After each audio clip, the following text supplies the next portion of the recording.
Hi guys, good morning. So today let us see about law of divine surrender. In law of divine oneness, we saw that what the divine supreme, divine source has his deep desires and has his persona.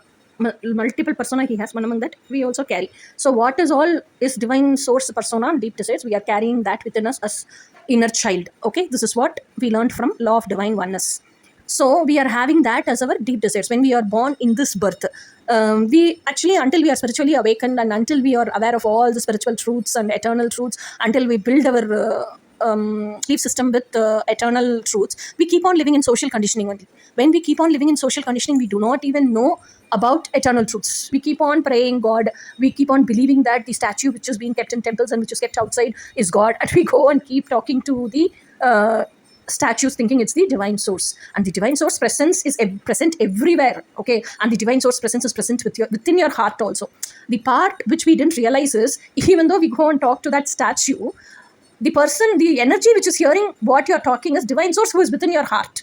Okay, now after spiritual awakening, after we break the clutches off from the social conditioning and we raise ourselves, our vibration to the highest level, and we become our best version. We do all the inner work and we become our best version, and we completely become spiritually expanded and emotionally matured and intelligent person. Now what we know is, we know that all we realize and we witness, like within ourselves, we experience and witness all these deep desires or divine's deep desires. So what we learn is, so divine wants that to experience in physical form. That's why he has created us in the physical form, and he has sowed these deep desires within us. So when we surrender it to the divine, out of divine trust, we come to know about all this divine knowledge, and we trust the divine, and we out of the divine trust, now we have got the divine intelligence also, so that he wants to experience, divine wants to experience that in physical, all his deep desires. So when we know that, we completely, when we surrender, when we know we have to surrender it to divine, when we surrender it to divine, actually that deep desires comes true and manifests in our external reality. That is what we saw in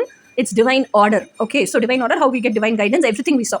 Okay, so out of this divine trust, when we surrender, after that only we let God to work for our deep desires, because it's divine's deep desires now. Okay, when we allow the universe and divine supreme to work for it, it happens really very fast, and it manifests in our reality very fast. So this art of first when we surrender, out of doubt, with so much of fear, will it manifest or not, like that only we surrender.